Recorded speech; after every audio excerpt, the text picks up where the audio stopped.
Bismillahirrahmanirrahim. Assalamualaikum warahmatullahi wabarakatuh. Alhamdulillahirabbil alamin. Assalatu wassalamu ala Rasulillah. Segala puji kehadirat Allah Subhanahu wa taala, Tuhan semesta alam serta pencipta langit dan bumi. Dan juga sholawat untuk Nabi besar Muhammad sallallahu alaihi wasallam sebagai bentuk cinta dan penghormatan kita kepada beliau. Pada kesempatan kali ini, kita akan melanjutkan lagi kisah para nabi karya Ibnu Katsir. Nah, di video kali ini kita masih membahas tentang kisah Nabi Ibrahim alaihissalam, karena yang ditulis di sini memang cukup panjang. Dan sekarang kita sudah masuk ke bab atau pembahasan membahas tentang kisah kelahiran Nabi Ismail alaihissalam. Nah, ini adalah salah satu bagian penting dalam sejarah para nabi yang diabadikan dalam berbagai sumber, termasuk Al-Quran dan juga hadis. Nah, berikut adalah beberapa rangkuman dari cerita tersebut berdasarkan penuturan ahli kitab dan narasi Islam. Nah, untuk pertama itu permohonan Nabi Ibrahim. Jadi Nabi Ibrahim itu memohon kepada Allah agar dikaruniai keturunan yang baik. Setelah menetap di Baitul Maqdis selama 20 tahun tanpa memiliki anak, Sarah istrinya Ibrahim merasa bahwa Allah menghalanginya untuk mempunyai anak. Oleh karena itu, ia menyarankan Nabi Ibrahim untuk melakukan pendekatan dengan Siti Hajar, hamba sahaya mereka, dengan harapan bahwa Allah akan memberi mereka keturunan melalui Siti Hajar. Nah, setelah menjalankan saran dari Sarah, Hajar mengandung anak Nabi Ibrahim. Namun ketika Hajar hamil, ia merasa lebih diutamakan daripada Siti Sarah atau istri pertamanya, yang menyebabkan kecemburuan pada Siti Sarah. Hal ini membuat Siti Hajar takut dan kemudian ia melarikan diri ke suatu tempat yang memiliki sumber mata air. Dalam keadaan tersebut, seorang malaikat muncul kepada Siti Hajar dan memberitahukan bahwa Allah menjadikan anak yang dikandungnya sebagai seorang anak yang baik. Malaikat juga menyuruh Hajar untuk kembali kepada Nabi Ibrahim dan memberitahukan bahwa anak yang dikandungnya adalah laki-laki dan hendaklah menamainya Ismail. Nah, setelah kembali, Siti Hajar melahirkan Nabi Ismail. Saat itu Nabi Ibrahim berusia 86 tahun, yaitu 13 tahun sebelum kelahiran Nabi Ishaq alaihissalam. Kelahiran Ismail membawa kebahagiaan besar bagi Nabi Ibrahim. Allah memberikan wahyu kepada Nabi Ibrahim dengan kabar gembira bahwa ia juga akan dikaruniai seorang anak dari Siti Sarah yang bernama Nabi Ishaq alaihissalam. Nah, Allah Subhanahu wa taala berfirman kepada Nabi Ibrahim bahwa keturunan Ismail akan menjadi keturunan yang sangat banyak dan berpengaruh. Ismail akan melahirkan 12 orang besar yang nantinya menjadi pemimpin bagi kaum yang sangat besar. Hal ini juga merupakan kabar gembira bagi umat Nabi Muhammad yang besar, di mana 12 pemimpin tersebut sering diidentifikasikan dengan 12 khalifah. Nah, 12 khalifah ini diidentifikasikan sebagai pemimpin yang berasal dari kaum Quraisy, termasuk seperti Abu Bakar, Umar, Utsman, dan juga Ali. Nah, serta beberapa pemimpin lainnya seperti Umar bin Abdul Aziz dari Bani Abbas. Nabi Muhammad menyebutkan juga dalam hadisnya bahwa umatnya akan dipimpin oleh 12 pemimpin dari kaum Quraisy yang akan memimpin umat Islam dengan kebijaksanaan dan keadilan. Nah, setelah kelahiran Nabi Ismail, kecemburuan Siti Sarah terhadap Siti Hajar semakin memuncak. Sarah meminta kepada Nabi Ibrahim agar menyingkirkan Siti Hajar dari pandangannya.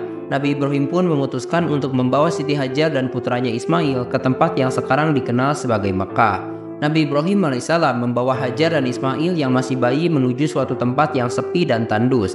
Setelah tiba di Mekah, Nabi Ibrahim menempatkan Hajar dan Ismail di dekat pohon besar yang terletak di atas sumber mata air Zam-Zam, lokasi yang kelak menjadi Baitullah atau Ka'bah. Mekah adalah daerah yang tidak berpenghuni dan tidak memiliki sumber air. Saat Ibrahim hendak meninggalkan mereka di tempat tersebut, Siti Hajar merasa panik dan mengejar Nabi Ibrahim, menarik bajunya sambil berkata, "Wahai Ibrahim, kemana engkau hendak pergi? Engkau meninggalkan kami di sini tanpa bekal yang memadai." Nabi Ibrahim tetap diam dan tidak menjawab hingga Hajar bertanya, "Apakah Allah yang memerintahkan hal ini kepadamu?" Ibrahim menjawab, "Ya." Mendengar itu, Hajar berkata, "Kalau begitu, Allah tidak akan menyia-nyiakan kami." Di dalam beberapa kitab disebutkan juga bahwa Siti Sarah sangat marah kepada Hajar hingga ia bersumpah untuk memotong 3 anggota tubuh Hajar. Untuk membebaskan Siti Sarah dari sumpahnya, Nabi Ibrahim menyuruh Siti Sarah untuk menindik kedua telinga Hajar dan menghitannya. As-Suhaili menambahkan bahwa Siti Hajar adalah wanita pertama yang berkhitan, menindik telinga dan memakai rok panjang yang memanjang hingga ke tanah. Nah, sekarang kita kembali lagi ke Siti Hajar dan Nabi Ismail di Mekah. Jadi Nabi Ibrahim meletakkan Hajar dan Ismail di dekat dengan pohon besar yang terletak di atas sumber air Zam-Zam, yang saat itu tidak ada air dan tidak berpenghuni. Nabi Ibrahim meninggalkan Hajar dan putranya dengan geribah yang berisi kurma dan bejana yang berisi air.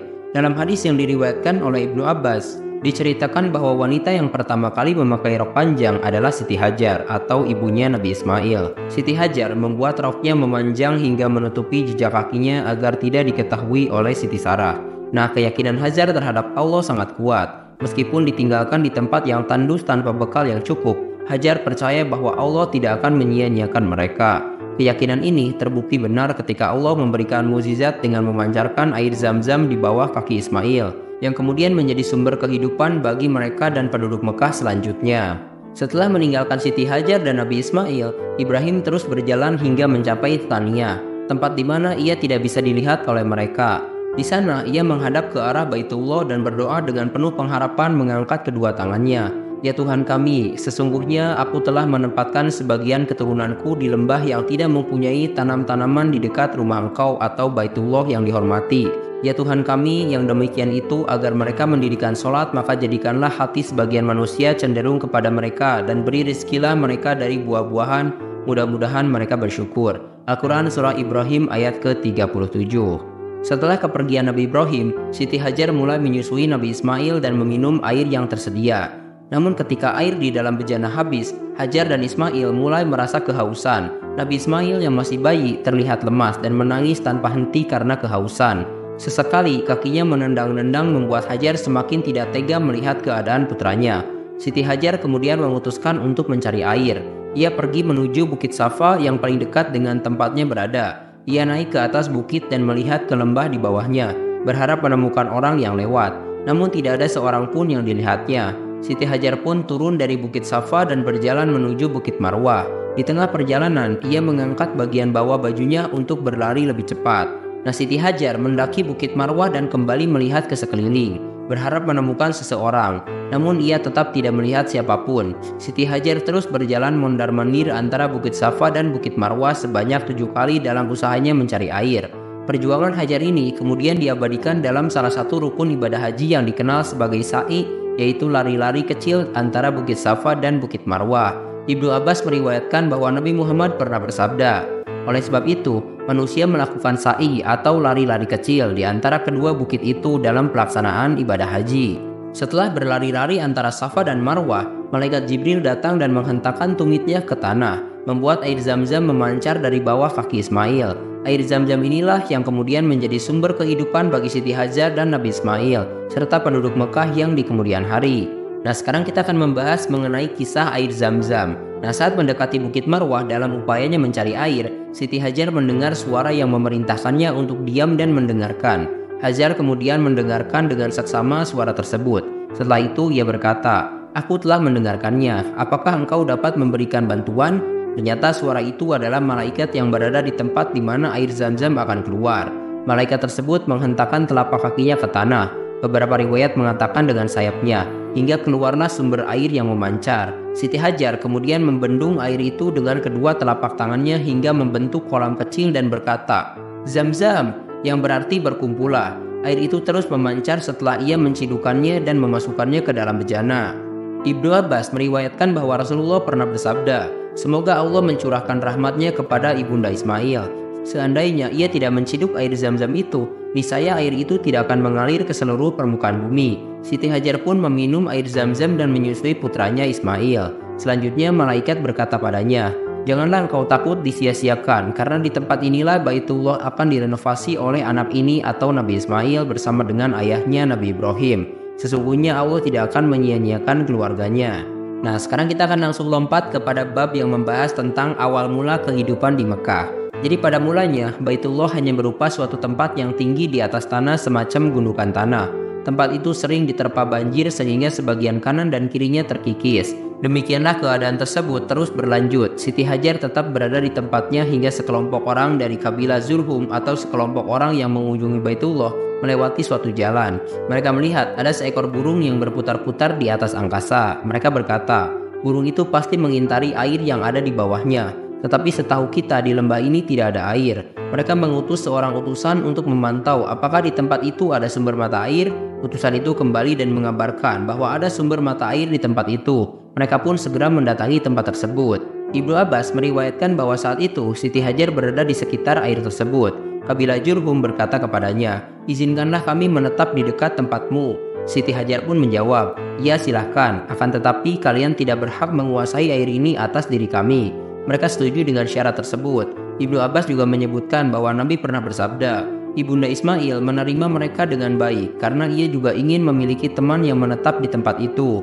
Akhirnya mereka menetap di sebelah tempat Hajar. Setelah itu mereka mengirim utusan kepada warganya agar mereka ikut menetap bersama mereka di tempat baru itu sehingga tidak lama kemudian di tempat tersebut dibangun beberapa rumah. Dengan kedatangan kabilah Zurhum ini, Mekah mulai berkembang menjadi sebuah komunitas yang hidup. Kabilah ini dengan izin Siti Hajar tinggal di sekitar sumber air Zam-Zam, membangun rumah-rumah dan menjadikan lembah Mekah sebagai tempat tinggal mereka. Kehidupan di Mekah pun dimulai dari keajaiban air Zam-Zam dan kebaikan hati Siti Hajar yang menerima kehadiran orang-orang Zurhum. Dari sinilah kemudian Mekah berkembang menjadi kota yang makmur dan peristiwa ini menjadi awal mula dari sejarah panjang kota suci tersebut. Terima kasih telah menyimak, silahkan kirim dukungan kalian dengan klik tombol like, subscribe channel ini, dan bagikan juga ke teman-teman kalian. Semoga dengan membagikan itu kalian bisa mendapatkan pahala jariah dari video ini. Mohon maaf bila ada kesalahan, wabillahi taufik wal hidayah, wassalamualaikum warahmatullahi wabarakatuh.